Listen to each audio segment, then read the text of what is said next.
ज्यांना पक्ष सोडून जायचं आहे त्यांनी खुशाल जावं, बैठकीमध्ये उद्धव ठाकरे यांनी खासदारांना सुनावल्याची माहिती सूत्रांकडून मिळालेली आहे। पक्ष सोडून गेलेल्या लोकांना पश्चाताप होईल असं सुद्धा ठाकरेंनी या बैठकीमध्ये सांगितलेलं आहे। आताची महत्त्वाची बातमी आपण पाहतोय, ज्यांना जायचे त्यांनी खुशाल जावं। ठाकरेंनी खासदारांची जी बैठक घेतली होती त्या बैठकीमध्ये त्यांनी सगळ्यांना हे सांगितलेलं होतं। त्या संदर्भातले खडे बोल त्यांनी सुनावले होते।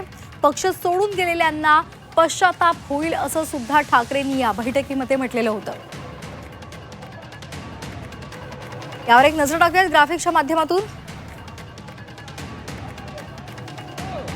ज्यांना पक्षातून जायचं त्यांनी खुशाल जावं, जाणाऱ्यांचं भलं व्हावं असंच मी म्हणेन। आज माझा दिवस नाही, उद्या माझा दिवस नक्की येईल, तोपर्यंत सोसावं लागेल। जे बाळासाहेबांची शिवसेना सोडून गेले आहेत त्यांना पश्चाताप होईल, पण त्यावेळी वेळ गेलेली असेल। पक्षात 4 वर्षापूर्वी मोठी फूट पडली, 40 आमदार फुटले। ते मला माहित नाही का? मला त्याची कुणकुण लागली होती, पण मी कुणालाच बोललो नाही, दबाव टाकला नाही। त्यांच्या घोटाळ्याच्या फाईल तयार केल्या नाहीत।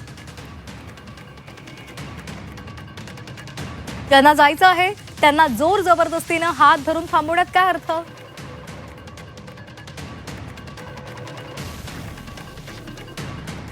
तर या बैठकीमध्ये उद्धव ठाकरे यांनी हे सुनावलेलं होतं असं सूत्रांच्या माहितीने आपल्याला मिळते।